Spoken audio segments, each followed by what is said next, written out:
suggestion on my part, maybe we should look at it again since the quality markets isn't there anymore. More opportunity for people to come back into that area. Anyone else would like to have the privilege report at this time? Name and address? My name is excuse me, James Payne. I reside at 243 Lakeshore Drive East in Dunkirk. I actually came here well prepared to speak about a lot of different issues, but I didn't want to do that at this time, but I'm going to edit what I came here to say. This regards last meeting and the letter to the editor that was published this Sunday, and I'm sure that everyone in the room is aware of that. I want to apologize to a certain group of people that were offended by that, the hardworking people of the city of Dunkirk, the foot soldiers. If they took it personally, it wasn't directed at them. I thought I was very specific in the letter as to who my displeasure or whatever word I'm searching for, and it was at the administration directly, not at the foot soldiers. And if the foot soldiers that are doing the job out there every day, and they do a very good job, and I have to say, on a personal level, whenever I've talked to anyone that's worked for the city on the front lines, they've always been professional, courteous, and hardworking. And I just want to make that clear. I thought the letter was very clear as to what I was speaking to, and anyone else that was offended, it wasn't meant for you, and I apologize. I'd also like to say whoever put up the city website is genius, and it's a very good thing. It gets more people in the community involved into what's going on. However, there's always a whole lot however. When I went on the website and I viewed the minutes from the last Common Council meeting, it was in 5 parts, and I understand the technology behind it and why it had to be pieced together in 5 parts. My only concern is it appears that it was edited for content, and if it's going to be edited for content, then it's really not open and honest and transparent government. It's more or less propaganda at that point, if it's edited before it's posted. Now, I know that the city wasn't in charge. My information was that the city didn't do the movie or whatever, or edit it, but it was posted on a city website. So therefore, my belief is the city owns it and should take responsibility for it if you're going to put it on your website, and it should be accurate and transparent and not edited. If it's edited, it's propaganda. And more specifically, the portion at last meeting that was edited, and everybody in this room was there, was when Councilman Mondowney had explained why he was going to vote no, and it was a fairly lengthy explanation. Now, if it was a mistake, I would have thought that maybe you would have heard something of what Mr. Mondowney had said, but it went directly from the mayor's comments to Councilman Dolce's, who was agreeing with Councilman Mondowney's testimony, or whatever you would like to call it. I'm very nervous at this point. But there was nothing that Mr. Mondowney said on the tape. It was completely missing, and I think that's editing for content, and if we're going to be fair and transparent, and that's the intent of it, which I think it was, we should not edit it.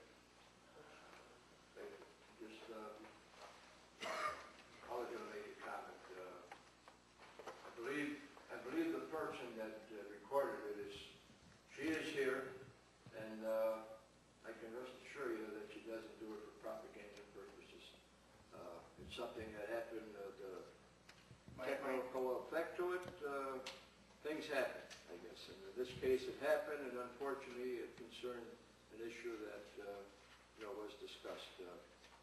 Corey, I just want to, yeah, I mean, in a simple fact that we don't edit the movie as it comes in. Every second of video that is received from Access 12 is posted to the web. It's broken up into 10-minute segments for streaming purposes so that it loads more efficiently on your computer, doesn't bog your system down. But the videos, frankly, aren't edited in our place there as a matter of courtesy, because it's this video's on television right now, and people are here, and it's played at sporadic times throughout the week, and the web offers an interface to. Please don't stop. It is a great idea. To see it whenever you want, but, and Krista can correct me if I'm wrong, but I believe that what's displayed on the web would be the same as what is displayed on television on a run over. So it wasn't, on our end of things, it'd be great if I had that kind of ability and technology. The technology I have allows me to divide it up into segments, but again, I don't edit it for content. What we get goes up second for second.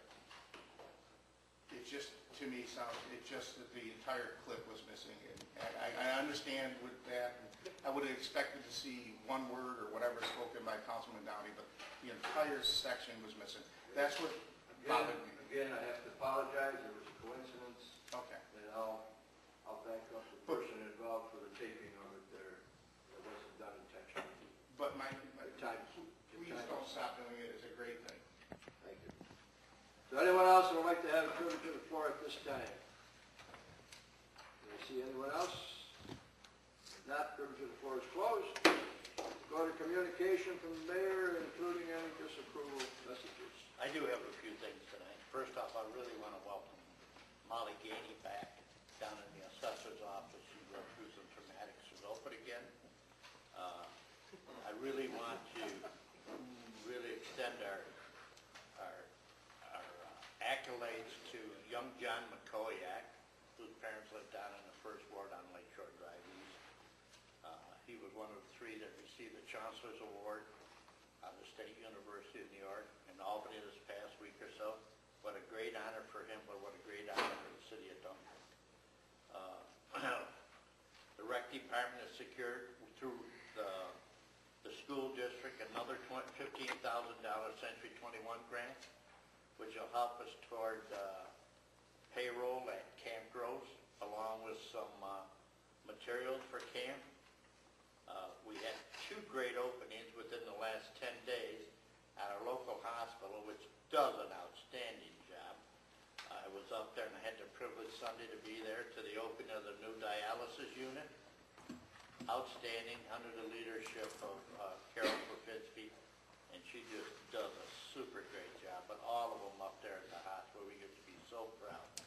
And Kathy Young, our state senator, secured $250,000, I believe, toward the Women's Imaging Center, the new one at the hospital. I had an opportunity to be up there a week ago to see that, and to see the new imaging and the old x-rays. It's just fantastic to see the difference. Take some time, if you can, go up there and see what's going on.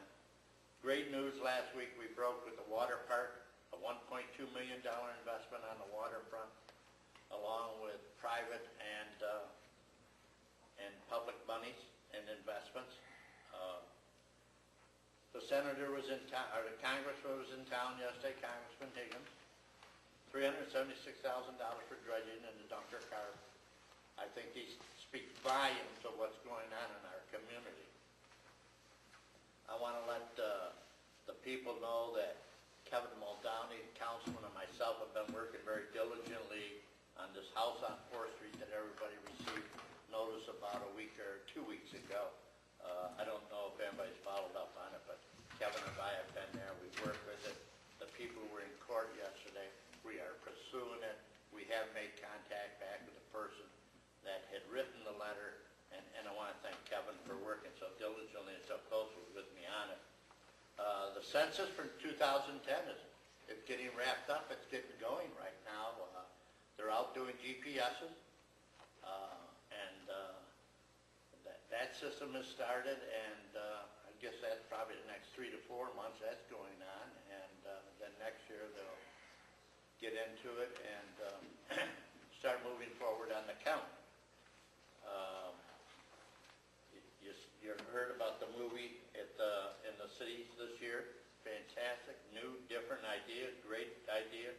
Thank Corey and his development director, Tim, and Ashley over there, working very closely with John Sliwa on working with the regional softball tournament.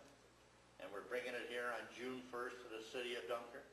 It'll be an outstanding program